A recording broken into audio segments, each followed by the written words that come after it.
আজকের আলোচনা semi modal dare সংক্রান্ত 5টি বিশেষ ব্যবহার, অর্থাৎ এই 5টা ব্যবহার জানলেই আপনি ডেয়ার দিয়ে যত প্রশ্ন পরীক্ষা আসুক না কেন আপনার উদ্দেশ্য হাসিল হবে, অর্থাৎ আপনি ডেয়ার সংক্রান্ত প্রশ্নের উত্তর করতে পারবেন। তো চলুন আজকের এই স্পেশাল ক্লাসে চলুন দেখে আসি ডেয়ারের 5টি ব্যবহার কি কি রয়েছে। তো প্রথমেই আপনাদেরকে যে কথাটা বলতে চাই, ডেয়ার শব্দটা কি? ডেয়ার শব্দটার মিনিং আমরা জানি। ডেয়ার মানে হচ্ছে কোনো কিছু করতে সাহস দেখানো। সো এই যে ডেয়ার শব্দটা, ডেয়ার নর্মালি একটা মডাল ভার্ব, আবার এই শব্দটাই কোনো সেন্টেন্সে এসে ফাইনাইট ভার্বের মতো কাজ করে, তা মেইন ভার্বের মতো কাজ করে। তার মানে এইটাকে আমরা দুটো পার্টে দিতে পারি। ডেয়ার শব্দটা হচ্ছে নিজে নিজে কখনো মডাল ভার্ব হিসাবে বসে, আবার ডেয়ার শব্দটা কখনো কখনো মেইন ভার্ব হিসাবে বসে। সো আমরা এই ডেয়ারকে এখন দুই ভাগে আলোচনা করব। প্রথমেই দেখব ডেয়ার যখন মডাল ভার্ব তখন এটা কিভাবে সেন্টেন্সে বসে। খেয়াল করেন, নিয়মটা হলো ডেয়ার যখন মডাল ভার্ব তখন পরবর্তী ভার্বের আগে কোনো টু থাকবে না। এটা একটা ছোট্ট ক্লু দিলাম। দেখেন, ডেয়ার মডাল ভার্ব মানে স্ট্রাকচারটা কি হবে, খেয়াল করেন স্ট্রাকচারটা কি হয়। যদি ডেয়ার মডাল হয় তাহলে স্ট্রাকচারটা এরকম, সাবজেক্ট প্লাস ডেয়ার বসে। এবার সাবজেক্টের সাথে ম্যাচিং করে এখানে ডেয়ারের পরিবর্তন হতে পারে, আবার এর সাথে প্রয়োজন হলে এটাকে নেগেটিভ করে নট দেওয়া যেতে পারে, যেহেতু এটা মডাল ভার্ব। এরপরে আমাদের ব্যবহার করতে হবে V1, এরপরে ব্যবহার হবে V1। এখন এই সেন্টেন্সটা হচ্ছে এখানে কখনো V1 এর আগে টু নেওয়া যাচ্ছে না, কারণ এইটা সরাসরি মডাল ভার্ব। আচ্ছা, এখন এইটাকে যদি আবার ইন্টারগেটিভ ফরম্যাটে আনা হয় এই ডেয়ার শব্দটাকে, তাহলে ইন্টারগেটিভ ফরম্যাটে আনলে এই ডেয়ার শব্দটা এই বাক্যের শুরুতে চলে আসবে ডেয়ার। আচ্ছা, প্লাস চলে যাবে সাবজেক্ট। আচ্ছা, এরপরে যদি বাক্যটা নেগেটিভ হয় তাহলে নেগেটিভে নট থাকবে, অথবা নটের পাশে যাবে প্লাস, এখানে থাকবে V1। এই সেন্টেন্সের সামনে প্রয়োজন হলে WH ওয়ার্ড বসতে পারে। এখানে কি বসতে পারে? WH ওয়ার্ড বসতে পারে। এবং বাক্যের শেষে বসবে প্রশ্নবোধক চিহ্ন, আর এই বাক্যের শেষে বসবে ফুল স্টপ চিহ্ন, রাইট? আচ্ছা, দেখেন, তার মানে ডেয়ার সংক্রান্ত যদি ডেয়ারটা মডাল ভার্ব হয় তাহলে আমরা এই দুইটা স্ট্রাকচারে পাবো। ক্লিয়ার? একটা স্ট্রাকচারে ডেয়ারের পরে নট থাকতে পারে, নাও পারে, সরাসরি কি থাকবে? V1 থাকবে। আরেকটা স্ট্রাকচার হচ্ছে ডেয়ারের পরে সাবজেক্ট প্লাস V1 থাকবে। সো একটা হলো নেগেটিভ সেন্টেন্স অথবা অ্যাফার্মেটিভ সেন্টেন্স, আরটা হলো ইন্টারগেটিভ সেন্টেন্স। ওকে, এখন আমরা আমাদের রাখা কিছু অতিরিক্ত ব্যবহার আমরা একটু যদি দেখি। দেখেন, সাহস, ধৃষ্টতা অথবা অ্যাঙ্গার বোঝাতে, মানে সাহস, ধৃষ্টতা বা রাগ বোঝাতে আমরা ডেয়ার শব্দটাকে প্রশ্নবোধক বাক্যে ব্যবহার করতে পারি। প্রশ্নবোধক বাক্যে যেমন how dare you say so, how dare you say so, কত বড় সাহস তুমি এমন কথা বলো। আচ্ছা, তাহলে এটা দেখেন ইন্টারগেটিভ সেন্টেন্সে ব্যবহার হয়েছে, WH word, dare, subject, verb. আচ্ছা, আরেকটা বলছে নাবোধক বাক্যে ডেয়ার নট বসে, খুবই ভালো কথা। হি ডেয়ার নট গো দেয়ার, এই যে দেখেন ডেয়ার নট, এটা হলো মডাল ভার্ব, এটা হলো মডাল ভার্ব। কেন? কারণ এরপরে একটা মেইন ভার্ব, এই যে গো আছে, তাই না? যখনই এরপরে আরেকটা মেইন ভার্ব আছে তার মানে বুঝতে হবে এটা হচ্ছে এখানে একটা মডাল ভার্বের ন্যায় বসেছে। কিসের ন্যায় বসেছে? মডাল ভার্বের ন্যায় বসেছে। ক্লিয়ার? তাহলে ডেয়ার যখন মডাল ভার্ব তখন আমরা দুইটা সিস্টেমে পাবো। একটা হচ্ছে হয় ইন্টারগেটিভ ফরম্যাটে পাবো, ডেয়ারটাকে অক্সিলারি রেখে আরেকটা মেইন ভার্ব খুঁজে পাওয়া যাবে, অথবা অ্যাফার্মেটিভ সেন্টেন্সে এই বা অ্যাসার্টিভ সেন্টেন্সে নেগেটিভ স্টাইলে পেতে পারি, তখনও এরপরে একটা মেইন ভার্ব থাকবে। সোজা কথা, ডেয়ারের পরে যদি আমরা নতুন কোনো মেইন ভার্ব পাই তাহলে বুঝতে হবে এটা হচ্ছে মডাল ভার্বের ইউজেস। এখন এটা কোথায় ব্যবহার হয়? একটা হচ্ছে প্রশ্নবোধক বাক্যে, আর একটা হচ্ছে সাহস বা ধৃষ্টতা বা রাগ ইত্যাদি বোঝাতে। এখন আসেন আমরা এখান থেকে কিছু উদাহরণের দিকে যাই।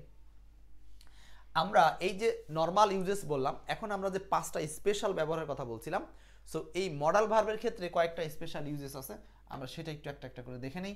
যেমন একটা স্পেশাল ইউজেস হচ্ছে নেগেটিভ সেন্টেন্সে মডাল ভার্ব হিসাবে কে বসবে? ডেয়ার বসবে নেগেটিভ সেন্টেন্সে। স্ট্রাকচারটা কি? Subject plus dare not plus base form, যেটা অলরেডি বলেছি।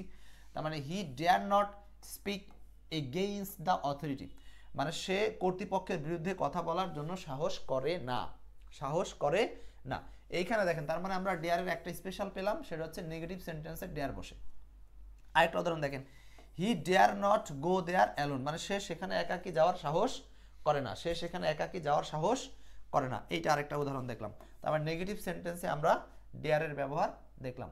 এবার দেখেন ডেয়ারের 2 নম্বর ব্যবহার। 5টা স্পেশাল ব্যবহারের মধ্যে 2 নম্বর ব্যবহারটা একটু দেখেন। 2 নম্বর, ইন্টারোগেটিভ সেন্টেন্সে মডাল ভার্ব ডেয়ার শব্দটা বসবে। ইন্টারোগেটিভ সেন্টেন্সে মডাল হিসাবে ডেয়ার বসে। সেটা কেমন হয়? Subject plus dare not plus base form ভার্বের, তাই না? ও সরি, এটা হচ্ছে নেগেটিভ সেন্টেন্সের। ও সরি, 2 নাম্বার ইন্টারোগেটিভ সেন্টেন্সের ক্ষেত্রে মডাল ভার্বের ইউজেস। সেক্ষেত্রে কি হবে? প্রথমে বসবে ডেয়ার, তারপরে বসবে সাবজেক্ট, তারপরে বসবে base form, rest of the sentence. যেমন যে এই যে বলছে dare you question my decision, মানে তুমি কি সাহস করো আমার সিদ্ধান্ত নিয়ে প্রশ্ন তুলতে? তার মানে আমার সিদ্ধান্তের বিরুদ্ধে প্রশ্ন তুলছো, এমন সাহস করছো। তার মানে সেন্টেন্সটা হচ্ছে সরাসরি শুধু ডেয়ার দ্বারাই বাক্যটা ইন্টারোগেটিভ হতে পারে। ডেয়ার, সাবজেক্ট আর হলো ভার্ব, বাক্যের শেষে প্রশ্নবোধক চিহ্ন। আচ্ছা, আরেকটা dare he go inside the haunted house, মানে তার কি সাহস বা সে এই ভয়ানক বাড়ির ভিতরে যাবে। তো এখানেও দেখেন বাক্যটা ইন্টারোগেটিভ হয়েছে, ডেয়ার, হি আর হলো ভার্ব। এখানে মডাল ভার্ব, এখানে সাবজেক্ট, এখানে মেইন ভার্ব। ক্লিয়ার? তার মানে আমরা ডেয়ারের দুইটা ব্যবহার পেলাম মডাল হিসাবে। একটা হচ্ছে আপনার এই ইন্টারোগেটিভ সেন্টেন্সে বসছে, আর একটা হলো নেগেটিভ সেন্টেন্সে বসছে। এখন আমরা এইগুলো সম্পর্কে উদাহরণ দেখব একটু পরে। তার আগে ডেয়ার যখন মেইন ভার্ব তখন কিভাবে বসে আমরা সেই উদাহরণগুলো একটু দেখে আসি। এখন আসেন, আমরা যে স্পেশাল 5টা ব্যবহারের কথা বলছি, ডেয়ার যখন মেইন ভার্ব সেখানে আমরা আর 3টা পড়ব। ডেয়ার যখন মডাল তখন 2টা পড়ছি, মডালের ক্ষেত্রে প্রশ্নবোধক বাক্যে অথবা নেগেটিভ বাক্যে। ক্লিয়ার? আর ডেয়ার যখন মেইন ভার্ব তখন কি? মেইন ভার্ব হিসাবে ডেয়ারের সাথে ডু, ডাজ, ডিড এই 3টা শব্দ ব্যবহৃত হয় এবং পরবর্তীতে ভার্বের আগে টু বসে। পরবর্তীতে ভার্বের আগে টু বসে। এখন এটা কিভাবে বুঝবেন? আমি যদি একটা উদাহরণ দেই, he does not dare to do it, সে এটা করার সাহস করে না। সে এটা করার সাহস করে না। সে এটা করার সাহস করে না। এইখানে দেখেন ডাজ নট, যেহেতু সে ডেয়ার হচ্ছে মেইন ভার্ব, সেহেতু এই ডেয়ারের আগে do not, does not, did not আনা যাবে নেগেটিভ করার জন্য। আর এর আগে দেখছিলাম যখন মডাল ভার্ব ছিল তখন কিন্তু নেগেটিভ করার জন্য ডেয়ারের পরেই নট বসতো, তখন আবার এখানে ডু এর আগে কোনো টু থাকতো না। কিন্তু যখনই এটা মেইন ভার্ব হয়ে গেছে ডেয়ার, তখন ডেয়ার আর আরেকটা নতুন ভার্ব আসলে মাঝখানে কি লাগে? টু লাগে, কারণ এখন তো ডেয়ার নিজেই মেইন ভার্ব। সো এই ডু তো আর মেইন ভার্ব হওয়ার সুযোগ নেই, এই জন্য এই ডুটা হচ্ছে এখানে modal verb, non finite verb. Clear? তাহলে আমরা বুঝলাম যে ডেয়ার যখন মেইন ভার্ব হবে তখন সেন্টেন্সে ডু, ডাজ, ডিড বসবে এবং অন্য কোনো মেইন ভার্বের আগে টু বসবে। আচ্ছা, এখন আসেন আমরা স্পেশাল ইউজেসের আন্ডারে আলোচনা করি। 3 নম্বরে স্পেশাল ইউজেস। 3 নম্বরে অ্যাফার্মেটিভ সেন্টেন্সে মেইন ভার্ব হিসাবে ডেয়ার বসে। যেমন subject plus dare plus to ভার্বের বেস ফ্রম। যেমন এটা হলো অ্যাফার্মেটিভ সেন্টেন্স, বাক্যটা নেগেটিভ করিনি। হি ডেয়ার্স, হি সাবজেক্ট, এটা থার্ড পারসন সিঙ্গুলার, যেহেতু মেইন ভার্ব এই জন্য মেইন ভার্বের সাথে এস যোগ হয়েছে। কিন্তু যদি মডাল হইতো তখন কিন্তু আর এস যোগ হতো না, এটা মেইন ভার্ব, মেইন ভার্ব, এই জন্য ডেয়ারের সাথে এস যোগ হয়েছে। He dares to speak the truth, এই যে এখানে আবার দেখেন নতুন ভার্ব স্পিকের সামনে কি ব্যবহার করা হয়েছে? টু ব্যবহার করা হয়েছে। সে সাহস করে সত্য কথা বলে। He dare to speak the truth, মানে সে সাহস করে সত্য কথা বলে। আর বিপরীত হচ্ছে আরেকটা উদাহরণ, হি ডেয়ার্ড পাস্ট টেন্সে ব্যবহার করা হচ্ছে। যখন এটা মেইন ভার্ব তখন তো এটা যে কোনো টেন্সে ইউজ হতে পারে, যে কোনো টেন্সে ইউজ হতে পারে, কিন্তু যখন এটা মডাল ভার্ব তখন তার এটার কোনো টেন্স নির্ধারণ করে না। সো আমরা যেহেতু মেইন ভার্ব আকারে দেখছি এই জন্য দেখেন ডেয়ার্স এখানে প্রেজেন্ট টেন্স করা হয়েছে, এখানে পাস্ট টেন্স করা হয়েছে।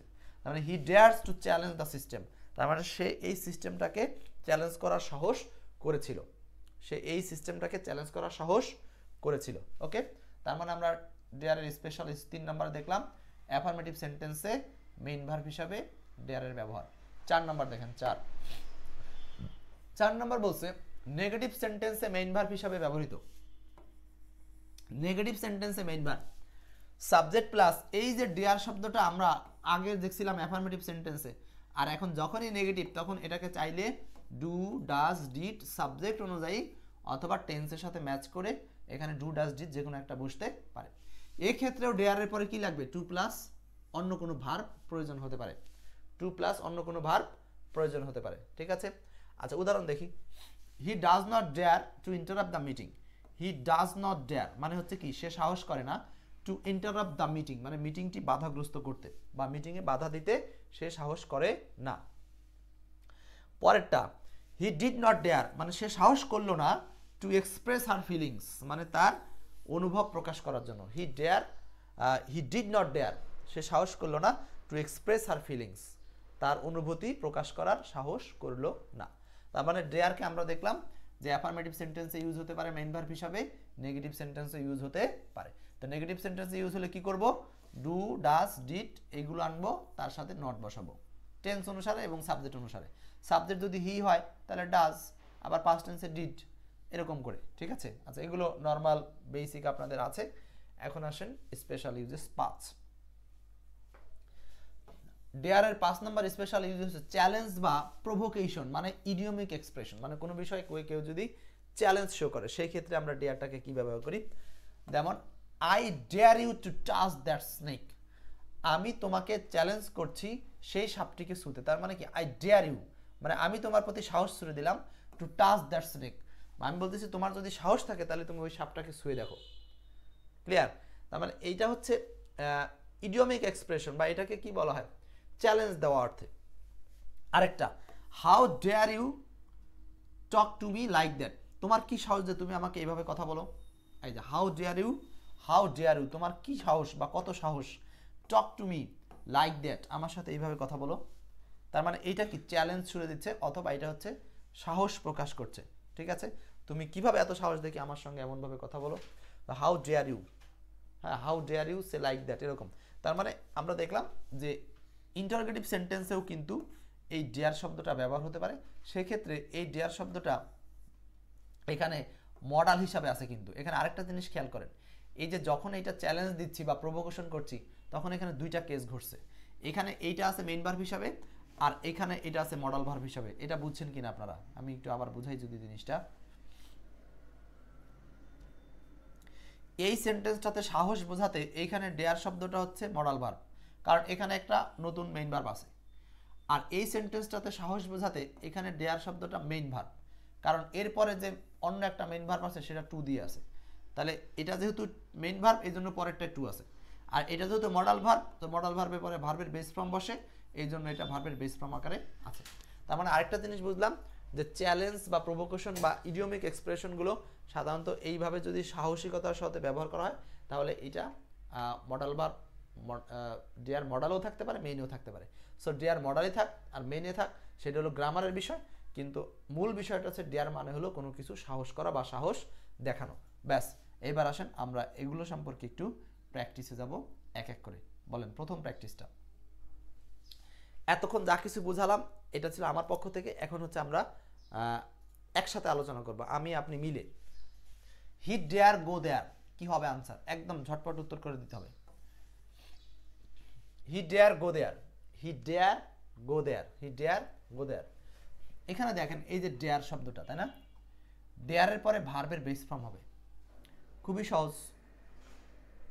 এখানে ভার্বের বেস ফর্ম হি ডেয়ার গো দেয়ার, তো ডেয়ারের পরে ভার্বের বেস ফর্ম হয়। এখন কোনটা কোনটা আনসার করার মতো আছে, এখানে আনসার করার মতো আছে কোনটা খেয়াল করেন। আপনি যদি এখানে দেন যে he dare not go there, he dare not go there, তাহলে এটা ভুল না সঠিক, একটা সেন্স।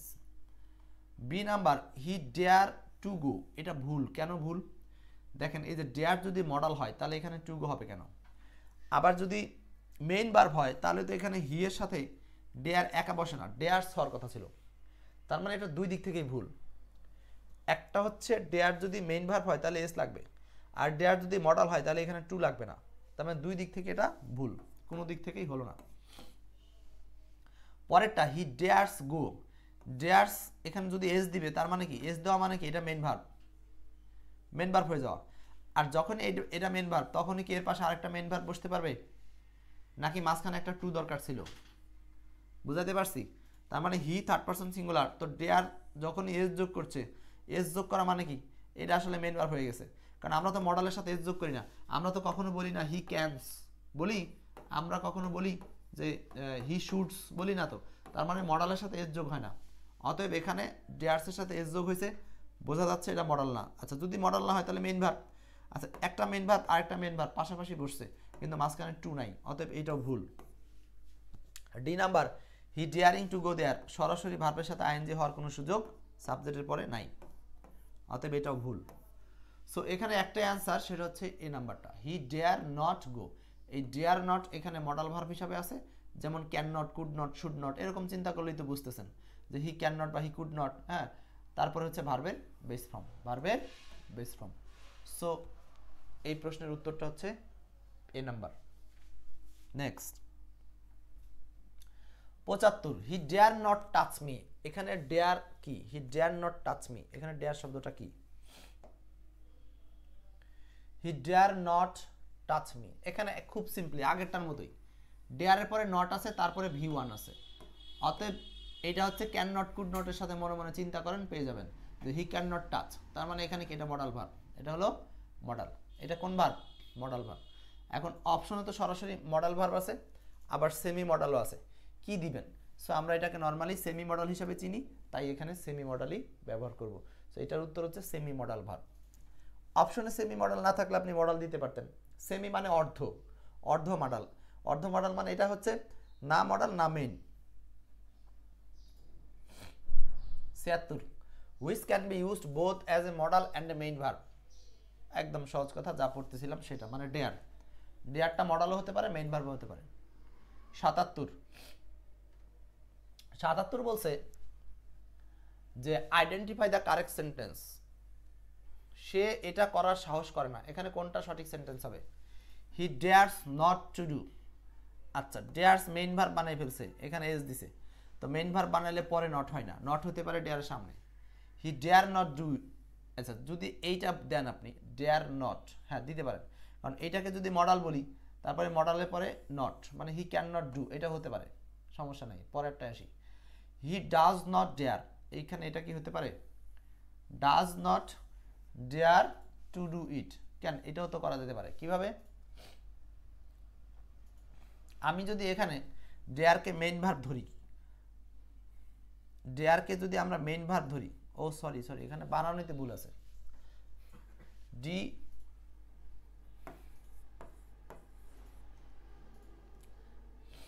ডাস বানানো হচ্ছে ডিওইএস, কিন্তু এখানে কি আছে? ডোজ আছে, ডিওএসই আছে। ক্লিয়ার? এই জন্য এখানে ভুল আছে, এই বানানটাই ভুল। বানান ভুল না থাকলে এটা একটা হওয়ার চান্স ছিল। D number, he dare not to do. এইখানে যে দেখেন ডেয়ারের সাথে এখানে যদি এটাকে আমরা মডাল ধরি, তাহলে এখানে কোনোভাবে টু আসার সুযোগ নেই, আর এটা মডাল ধরতে বাধ্য হচ্ছি কারণ এখানে নট আছে। সো এর পরে যেহেতু নট আছে, তার মানে এটা মডাল। আর যদি এটা মডাল হয় তাহলে এখানে সরাসরি ভি1 লাগতো, এখানে টু ডু ব্যবহার করা যাবে না। বুঝতেছেন তো? তার মানে ডেয়ারের ইউজেস থেকে যে প্রশ্নগুলো পরীক্ষায় আসছে, এগুলো একেবারে সহজে বলা যাবে না।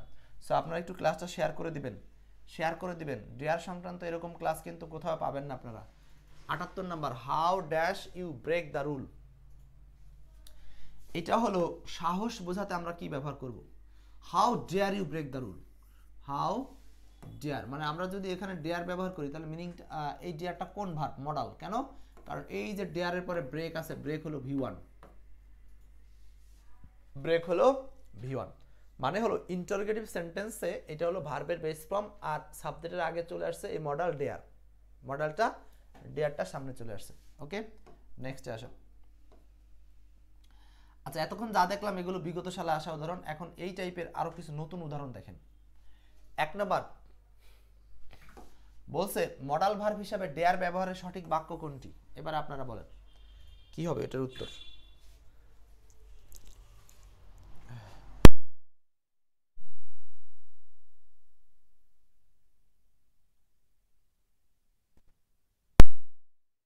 বলেন, একের আনসার কি হবে? মডাল ভার্ব হিসাবে ডেয়ার ব্যবহারের সঠিক বাক্য। এখানে একটা শর্ত দিছে, সেটা হলো মডাল ভার্ব লাগবে, মডাল।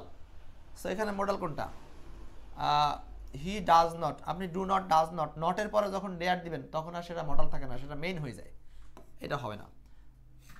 তারপরে হি ডেয়ার নট, ওকে, ডেয়ারের পরে নট দিছেন মানে এটা মডাল হতে পারে, ডেয়ার নট আর তারপরে ভি1, এটা মডাল, এটা আনসার। হি ডেয়ার্ড যদি মডাল হয় তখন তো তার সাথে ইডি হওয়ার কোনো সুযোগ নেই, কারণ মডাল ভার্বের তো আর পাস্ট টেন্স হয় না, পাস্ট টেন্স হয় মেইন ভার্বের। সো এই কারণে এটা ভুল। হি ডেয়ার্স, ডেয়ারের সাথে এস দিছে, তার মানে এটাও মডাল হওয়ার সুযোগ নেই, কারণ আপনি যখনই ডেয়ারের সাথে এস দিবেন, ডেয়ারের সাথে ইডি যোগ করবেন, ডেয়ারের সাথে আইএনজি যোগ করবেন, তখন সেটা আসলে মেইন ভার্ব হয়ে যায়। আচ্ছা, তাহলে 1 নাম্বার ক্লিয়ার তো। নেক্সট 2 নাম্বার প্রশ্ন আসেন। নিচের কোন বাক্যে ডেয়ার একটি মেইন ভার্ব হিসাবে ব্যবহার হয়েছে? কোন বাক্যে ডেয়ার একটা মেইন ভার্ব হিসাবে? এখন আবার শর্ত দিচ্ছে কি খুঁজতেছে? মেইন ভার্ব খুঁজছি আমরা, মেইন ভার্ব। সো এখানে মেইন ভার্ব কোথায় আছে সেটা খুঁজতে হবে। ডেয়ার যদি মেইন ভার্ব হয় তাহলে মেইন ভার্ব হওয়ার জন্য ডেয়ারের শর্ত কি? ডেয়ার মেইন ভার্ব হলে ডেয়ারের শর্ত কি? ডেয়ার V1 হইতে পারে, ডেয়ার V2 হইতে পারে, আবার ডেয়ারের সামনে do not, does not, did not এগুলো বসতে পারে। মানে ডেয়ারের সামনে নট বসে, বসতেও পারে নাও পারে আর কি, এটা বুঝতে হবে। আচ্ছা, যেমন এখানে বলছে dare she ask, main verb বাক্যের শুরুতে আসবে না, এই সাবজেক্টের আগে মেইন ভার্ব আসবে না, তার মানে এটা আসলে মেইন ভার্ব না, এটাকে অক্সিলারি হিসেবে দেখানো হয়েছে। সো 1 নাম্বারটা উত্তর হচ্ছে না। হি ডাজ নট ডেয়ার, এই যে দেখেন এখানে ডেয়ারকে যখন নেগেটিভ করছে এই জন্য হি এর সাথে মিলিয়ে এখানে ডাজ ইউজ করছে, অতএব এইখানে ডেয়ারটা হচ্ছে মেইন ভার্ব। কেন? কারণ ডু নট, ডাজ নট এগুলোর পরে বসে মেইন ভার্ব। তো সেই হিসাবে ডু নট, ডাজ নট হিসাবে এখানে এটার পরে ডেয়ারের পরে কি আছে? ডেয়ার হচ্ছে V1 আকার আছে। আর এইটা যে একটা মেইন ভার্ব তা বোঝার উপায় হচ্ছে পরে আরেকটা মেইন ভার্বের আগে টু আছে, এটাই উত্তর। সি নাম্বারটা কেন ভুল? She dare not disobey her father, she dare not disobey, এখানে দেখেন ডেয়ার নট ঠিক আছে, ডিজ অবি ঠিক আছে, হার ফাদার। সো এইখানটা তো আমরা বলতে পারি এখানে ডেয়ার নট, ও এটা তো আমাদের চাইছে কি মেইন ভার্ব, তাই না? সো মেইন ভার্ব চাইলে মেইন ভার্বের পরে নট হওয়ার সুযোগ নেই। মেইন ভার্বের পরে কখনো নট বসে না, নট বসে কোথায়? মেইন ভার্বের আগে। আচ্ছা, পরেরটা ডেয়ার ইউ এন্টার, আবারও সাবজেক্টের আগে যখন ডেয়ার আসে পরে যখন আরেকটা ভার্ব থাকে তখন বুঝতে হবে এইটাই মেইন ভার্ব আর এইটাই হলো মডেল ভার্ব। বুঝতেছেন তো কিভাবে বাক্যের মধ্যে থেকে আমরা একই ডেয়ারকে মডেল হিসাবে আবার মেইন হিসাবে আলাদা করছি। 3 number, how dare you dash me like that. Okay, এটা পারবেন। এখানে ইন্টারোগেটিভ সেন্টেন্স হচ্ছে হাউ, ডেয়ার, সাবজেক্ট, তার মানে এখন এইগুলো তো আমরা চেঞ্জ করার ক্ষমতা রাখি না, আমরা বরং শূন্যস্থানে কি বসবে সেটা বসানোর ক্ষমতা রাখি। সো ডেয়ার মডেল ভার্ব, আর আমরা জানি ক্যান কুডের মতোই যে কোনো মডেল ভার্বের পরে, যেমন ডেয়ারও যদি মডেল হয় এরপরে বসে হচ্ছে V1। সো কোন অপশনটা V1 আছে? টক, আনসার হচ্ছে C. How dare you talk me like that, answer হচ্ছে সি নাম্বার। নেক্সট 4, নিচের কোন বাক্যে ডেয়ার চ্যালেঞ্জ বোঝাতে ব্যবহৃত হয়েছে? বলেন কোন বাক্যে ডেয়ার শব্দটা চ্যালেঞ্জ বোঝাতে ব্যবহার হয়েছে? চ্যালেঞ্জ, চ্যালেঞ্জ মানে সাহস বোঝাতে আর কি ধরতে পারেন। She does not dare to argue with her boss, dare he speak against them, I dare you to climb the tree, he dare not go alone at night. আচ্ছা, এইগুলো অপশন থেকে আমরা 2-1টা অপশন আগে বাদ দিতে পারি। মিস্টার সুলাইমান বলেন কোনটা আনসার? He dare not. আচ্ছা, এটা তো হি এর সাথে ডেয়ার বসতেই পারে, যখন ডেয়ার মডেল তখন আবার খুঁজেন না আপনারা যে এখানে এস কই গেল, কারণ মডেল ভার্বের সাথে তার এস হয় না, সাবধান, এটা কিন্তু আবার খুঁজতে যাইয়েন না। তো এইখানে ডেয়ারের সাথে এস হবে না কারণ এটা মডেল হিসাবে ধরছি, মডেল হিসাবে ধরলাম, এটা গো হলো ভার্বের বেস ফর্ম। ওকে, ঠিক আছে, এটা নর্মাল বাক্য। He dare not go alone at night, সে রাতে একা একা যাওয়ার সাহস করে না, নর্মাল সেন্টেন্স। আর চ্যালেঞ্জ বোঝানোর জন্য এইটা I dare you to climb that tree, মানে হচ্ছে আমি তোমাকে চ্যালেঞ্জ দিচ্ছি। যখন এরকম ভাবে ডেয়ারের পরে অন্য একটা অবজেক্ট থাকবে তখন বুঝবেন যে এই অবজেক্টকে এই হচ্ছে একটা চ্যালেঞ্জ দিছে। I dare you to climb that tree মানে আমি তোমাকে চ্যালেঞ্জ দিচ্ছি, তুমি কি ওই গাছে উঠতে পারবে, এরকম কিছু। আচ্ছা, আর বাকিগুলো না, dare he speak against them, তার মানে সে কি তাদের বিরুদ্ধে কথা বলার সাহস রাখে, এটা ইন্টারোগেটিভ সেন্টেন্স, কিন্তু এটা চ্যালেঞ্জ না। চ্যালেঞ্জ হচ্ছে সি নাম্বারটা। She does not dare to argue with her boss, সে তার বসের সাথে যুক্তি খণ্ডন করার সাহস করে না, এটা কোনো চ্যালেঞ্জ না, এটা নর্মালি সাহস করে না তাই। আর এই সেন্টেন্সটা হচ্ছে একজন আরেকজনকে চ্যালেঞ্জ দিচ্ছে। I dare you to climb that tree, হ্যাঁ, I dare you to find just like this class, মানে হচ্ছে এরকম একটা ক্লাস আপনি কোথায় খুঁজে পাবেন, এমন একটা চ্যালেঞ্জ দিচ্ছে আপনাকে। আচ্ছা, এরপর আসেন আজকের ক্লাসের সর্বশেষ সেন্টেন্স 5 নম্বরটা। নিচের কোন বাক্যটি গ্রামাটিক্যালি ইনকারেক্ট? গ্রামারগতভাবে কোনটা ভুল? নিচের কোন বাক্যটি গ্রামারগতভাবে ভুল? মারুফ আলম তুরাগ যুক্ত হয়েছেন। বলেন নিচের কোন বাক্যটি গ্রামাটিক্যালি ইনকারেক্ট, মানে ভুল। আচ্ছা, তাহলে আমরা এগুলোতে দেখি এখন। এটা যদি আপনারা উত্তর করবেন, আমি অনেকগুলো উত্তর করে দিয়েছি, এটা আপনাদের পক্ষ থেকে আনসার করা উত্তম। সো এই প্রশ্নের উত্তরটা আপনারা কমেন্ট করে জানান যে নিচের কোন বাক্যে গ্রামাটিক্যালি ভুল আছে। সো এইটার উত্তর আমি দিব না, আপনারা আনসার করে কমেন্ট করেন, কমেন্টে ইনশাল্লাহ আমরা পরবর্তীতে এটা আনসার পেশ করে দেব। তাহলে আমরা এইখানে এতক্ষণ যা কিছু গ্রামার শিখলাম সেই ব্যবহারগুলোই আপনারা এই একটা উদাহরণের মধ্যে কাজে লাগাতে পারবেন বলে আশা করছি। যদি পুরো ক্লাসটা দেখেন তাহলে এখান থেকে আনসার খোঁজা একদম সহজ বলে আমি মনে করি। সো এই ছিল আজকের আপনাদের সাথে আলোচিত ডেয়ার সংক্রান্ত 5টা স্পেশাল ইউজেস নিয়ে ক্লাস। এমন আরও ক্লাস দেখতে চাইলে আমাদের সাথেই থাকুন। ধন্যবাদ।